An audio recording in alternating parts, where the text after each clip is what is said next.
Hey there, and welcome to another Health Essentials podcast. I'm John Horton, your host. Many of us have heard of celiac disease and might even know that it involves issues with eating food with gluten. Beyond that, though, awareness and understanding of the condition aren't exactly robust. In fact, surveys have shown that only about 50% of us know anything about celiac disease. Today, we're going to try to bump up that number with the help of gastroenterologist Claire Jansson-Knodell. She is one of the many experts at Cleveland Clinic who visit our weekly podcast to help us better understand how our bodies work. Now let's get started on a little Celiac 101. We have a lot to cover.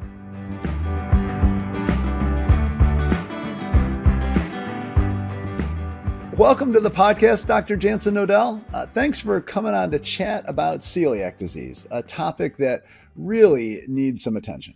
Happy to be here today talking about one of my favorite topics in medicine. Well, funny you should mention that, because before we get started, I have to ask you to share how you became interested in celiac disease.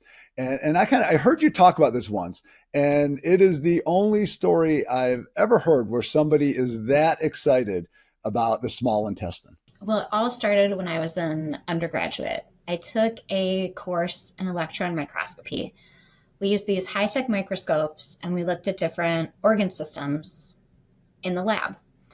And on the first day of class, everyone was assigned a random organ from the professor. So he was going around the room and the person next to me got the heart, the person on the other side got the liver. I was given the small intestine. And I thought it was the coolest thing I had ever seen.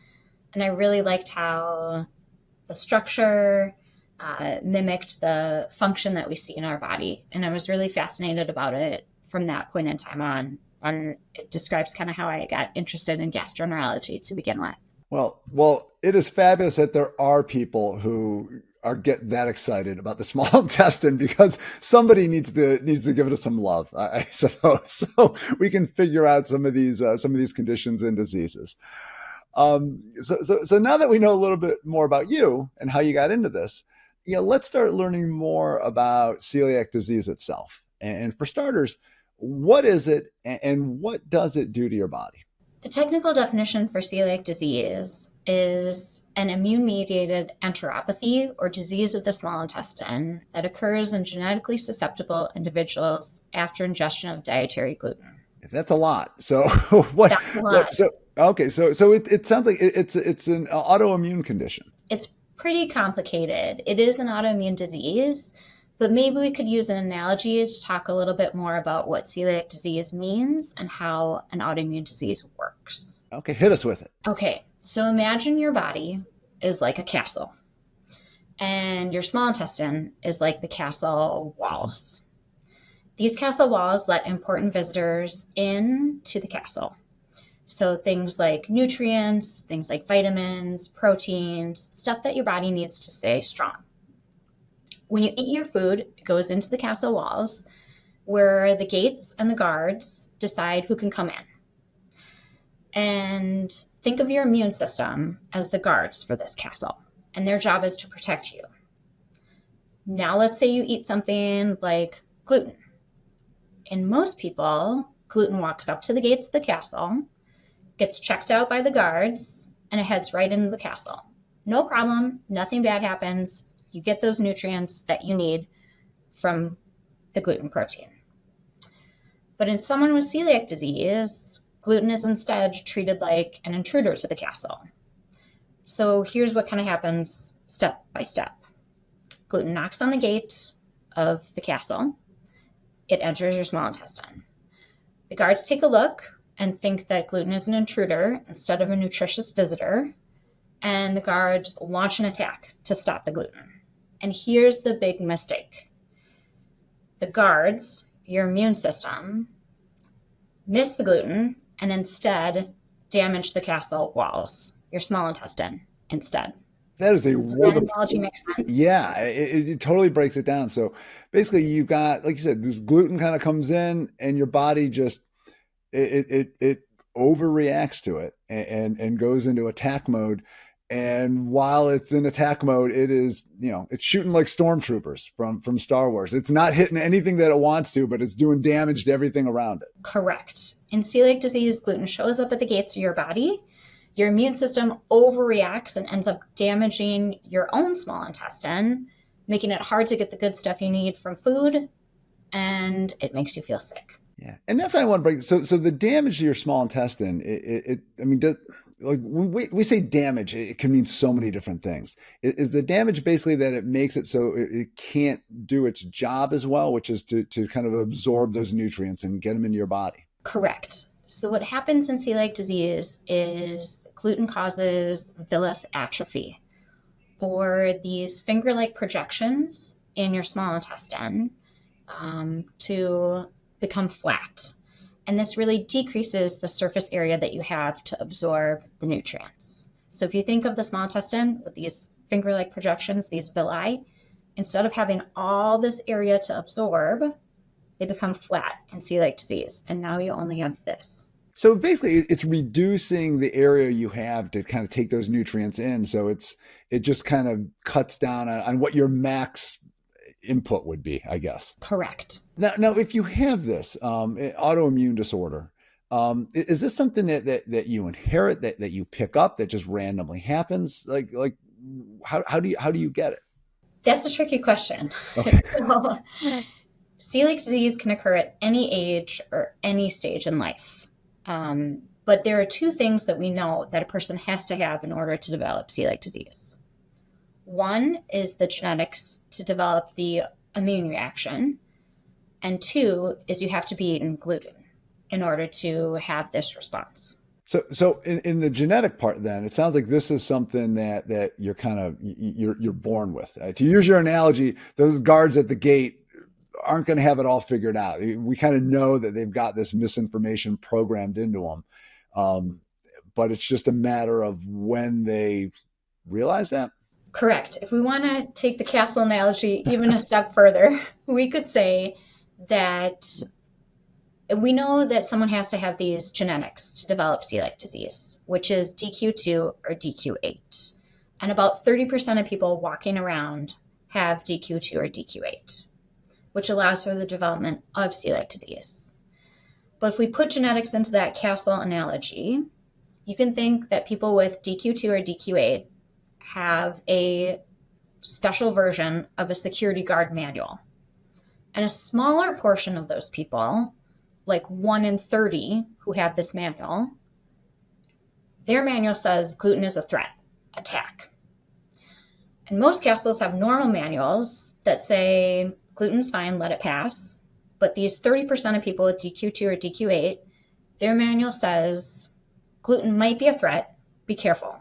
Be suspicious of these guys. Okay. Yeah. Because I was going to say, because 30% of people don't have it. So the 30% of people kind of carry the potential to have it, but it sounds like only a small percentage of that group actually will have their body respond in that way where you end up with the issues. John, that's exactly right. And we don't totally know why that occurs. This is an area of ongoing research for physicians and scientists studying celiac disease. We'd really like to know what that trigger is that pushes people who have the genetic possibility kind of over the edge into developing celiac disease. Well, the one thing I've learned on doing this podcast is the body is a wild place, and we're still figuring out so much of what happens in it. Sure. So when you look at then celiac, so you're born with this gene, and then it sounds like there's just something that comes along that might trigger it at some point in your life, but you don't know what it is, when it could happen, or any of that. Exactly. So we're super clear on the two requirements for celiac disease: genetics and gluten intake. Right. And it sounds like even with the genetics, there's even a heightened requirement, which is your system has got some sort of trigger. Yeah, look at it look at it funny. Go, hey, wait a minute. Like, you're trying to get in here. You're not allowed. And there's likely some environmental component that we haven't quite figured out yet. Maybe this is viral or bacterial infections. Maybe it's wheat processing, the amount of wheat intake, the timing of gluten introduction in childhood, for example, antibiotic exposure. These are all areas that are being explored as potential triggers. Right. So you just don't know what might set it off, but it just, the odds are 1 out of 3 of us has that kind of programmed in. It's just a matter of if it gets activated. Correct. That's a good way to think about it. Wow. And now, and a lot of people, it sounds like, do develop this later in life, or I guess if they develop it later in life. So yeah, it sounds like it's one of those things that can happen, when you're in your 20s, 30s, 50s, say, for instance. I mean, could it happen at any point? Celiac disease can occur at any age or stage in life. I've even diagnosed people in their 70s and 80s with celiac disease. That has got to be very, very difficult if you've gone your entire life eating freely and then all of a sudden you cannot eat anything with gluten. That's got to be tough. I think there are particular ages that are extra challenging from a celiac disease management and a gluten-free diet standpoint. And I would say that's one subgroup are my older patients, my more mature patients, you could say, who have been eating a certain way their entire life. And then I'm telling them that they have to change this entirely. Otherwise, their small intestine is going to be damaged and they could have systemic effects from it. Yeah. Wow. And that's not to minimize what it is at any stage, because I'd imagine kind of working around gluten has got to be difficult at any age. Just when you look at the food that's all around us at restaurants and at the store, and normal kitchens, like what you're making every day, it's in a lot. It absolutely is. I mean, it's easy to pick it out in terms of certain grains and thinking about it, bread, pasta, pizza, that type of thing. But gluten is in so much more than that. And that's why we really need the help of an expert dietitian who's knowledgeable in a gluten-free diet to help educate and guide our patients about the less common sources of gluten out there. Yeah. And let's just, because I know this is something that comes up all the time and we use the term gluten so freely. If you could just kind of walk us through what exactly gluten is and kind of the sort of grains where you usually see it. Definitely. So gluten is a storage protein that's found in wheat, barley, and rye, and it's responsible for giving dough its kind of elastic or stretchy texture. Yeah, so you're going to see it in most baked goods, breads. I mean, you said pizza dough. I mean, it's in a lot. All of these things and so much more. It's in lunch and deli meats. It's used as a thickener in sauces, gravies, salad dressings. There's even gluten in household items. Oh, wow. Like that is not, see, I'm just thinking breads and whatever. I did not realize it could be in all of that, all those other things too. That really does make things pretty complicated. It does, because it could be used as part of the coating in pills or medications or supplements. Can also be in chapstick, as well as things like beer or beverages and licorice, interestingly. Wow. Well, I could, to be honest, I could do without the licorice. The beer might be a little tough, but I could live without the licorice for a while. Every patient has their own challenges of what's really difficult for them to give up. Now we've kind of gone over a little bit with how common celiac disease is, but I don't think we really hit on a number. So kind of what percentage of the population is kind of dealing with this? Celiac disease is found in about 1% of the population across the world. And that's, like you said, found in, that's where it's like it's active, where those guards are on high alert. Great question. I guess we can make a distinction between like diagnosed and active. Okay. Active definitely means that like people have it. If we were to test them, they would have the tissue transglutaminase IgA antibody, which is one of the characteristic celiac disease serology tests. And they would have damage or villus atrophy in their small intestine. But not everyone who has celiac disease knows it because the symptoms can be so variable. Some people may have never even been tested or paying attention to their symptoms to know that they have celiac disease. All right. Yeah, let me ask you this, because we've mentioned how celiac disease can just sort of develop. You kind of have it coded in you and then it'll just happen. Does it ever deactivate? I mean, you do have people who have celiac disease and then one day they get up and, the guards that we keep talking about, they figure things out and they go, we were way off with this. We're going to let you go through now. Good question. No. From what we Oh know about man, celiac disease, it's lifelong. And when you remove gluten, the immune system, the guards stand down. But you have to remove gluten from the diet in order to do that. that just doesn't seem fair. If it can just randomly appear, it should be able to randomly disappear too. That would be great. Um, but it doesn't quite work like that. No, well, you could hope. Um, so if you have celiac disease, what sort of symptoms kind of signal that it's there? The most classical symptoms of celiac disease are those of malabsorption or damage to the small intestine, meaning diarrhea, weight loss, in children, poor growth, for example. But there can be all sorts of other symptoms of celiac disease too. Okay. And I think most people think of like classic GI symptoms, gas, bloating, things like that. Are those just kind of just the outward signs, or are there other things that even come with that? So patients can have any whole range of GI symptoms, from abdominal pain to cramping, nausea, vomiting, even constipation, which seems strange in an illness that we think of as one that causes diarrhea. It does. But they can also have extraintestinal symptoms of celiac disease, meaning outside of the GI tract. Things like numbness and tingling, headaches, elevated liver tests, iron deficiency anemia, all sorts of other body systems can be involved. Yeah. Now, everything you just mentioned seem like pretty noticeable things, and that just makes me wonder how so many people with celiac disease are just never diagnosed with it. I think I saw one study that said about 30% of people have the condition and don't know it. So, I mean, how is it overlooked? That's exactly true. About 30% of people who have celiac disease don't know that they have celiac disease. And that number is getting better over time. I want to be a little bit encouraging about that. And part of that is awareness in the medical community and awareness in the general public. But also, celiac disease is so tricky because it can have such a wide variety of so many different symptoms. When patients are being evaluated, sometimes celiac disease isn't the first thing that's coming to mind. And in order to test for celiac disease, you have to do 2 tests. Sometimes people see their doctor and start the evaluation, and maybe they'll only get 1 test, or maybe they will say, hey, I think I figured out this might be gluten, so I'm just going to stop eating it and see if I feel better.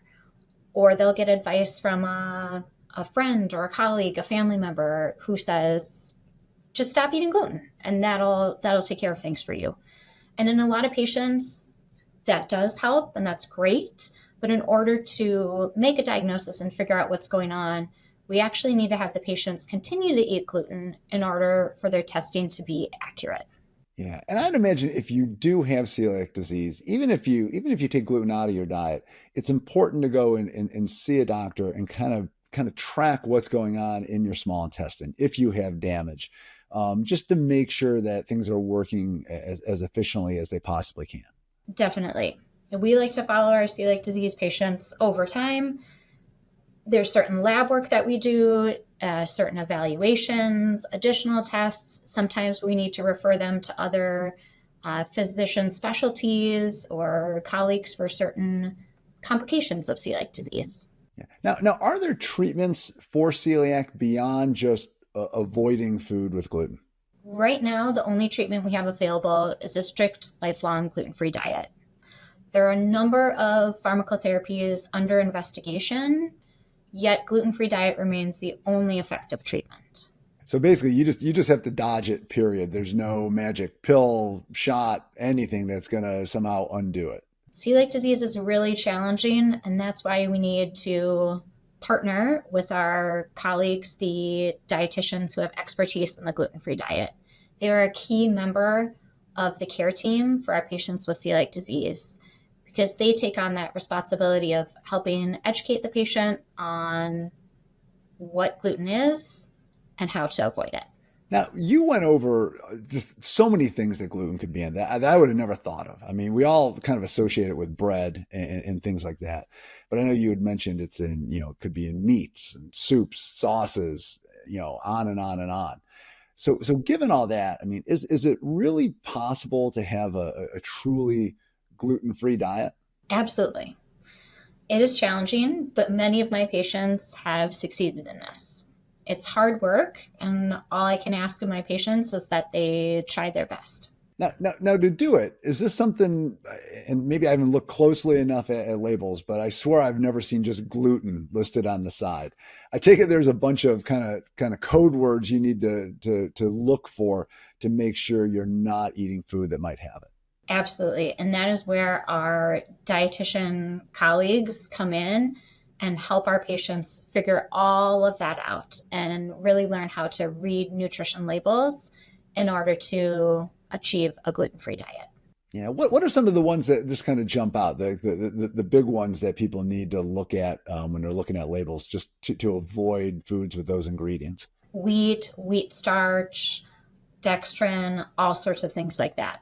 Okay. All right. So it sounds like there's a whole list that people, you need to be real vigilant when you're buying your groceries just to make sure it's not sneaking in something. Definitely. And it sounds like every little bit you get just does a little more damage to your small intestine. And that just really, it just accumulates over time, and it just really just hurts how it works. And it's just not as efficient in your body. Yeah. It's a tremendous change to make in order to follow a gluten-free diet. And I think we have to be very conscious when we ask our patients to follow a gluten-free diet of what we are challenging them to do.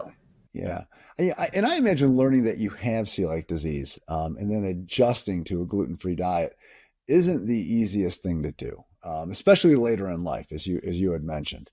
What advice do you give your patients to kind of help them make these changes? I try to normalize it as much as I can. I remind them that it's a tremendous change to make, and that all I can ask is that they do their best, that I'm really proud of them for the work that they have done on it. The first year is invariably the hardest for people, and after that, it tends to get a bit easier. I'm here to partner with them, and we have the expertise of dietitians who are knowledgeable in a gluten-free diet, who are part of the team too. And I think letting them know that support is available is definitely helpful. Yeah. And I'd imagine just kind of talking about it a little more, it has to be helpful too. Because as you mentioned at the start, most people have kind of maybe heard of celiac disease, but don't really understand what it is, and that it really requires somebody to avoid eating anything with gluten just because of the long-term damage it can do. Lack of understanding of other people is definitely a challenge. Yeah. And not everyone knowing what gluten can do to the body in someone who has celiac disease, or what exactly has gluten in it, particularly if my patients want to eat out or engage in certain social events or travel, that type of thing, that can make it difficult for them to have celiac disease and to try to do all sorts of things. Well, I really appreciate you kind of shedding so much light on this and kind of, really kind of educating us as to what is celiac disease and really what it means to live with it. So, like I said, thank you again for coming in, and I look forward to having you back. Sounds great. Happy to be here, John. Thank you. Thank you. If someone has celiac disease, they don't choose to adopt a gluten-free diet. It's a necessity for their health, and it's something they need to think about whenever they eat or drink. Consider that one of the main takeaways from Celiac 101. If you liked what you heard today, please hit the subscribe button and leave a comment to share your thoughts. Till next time, be well.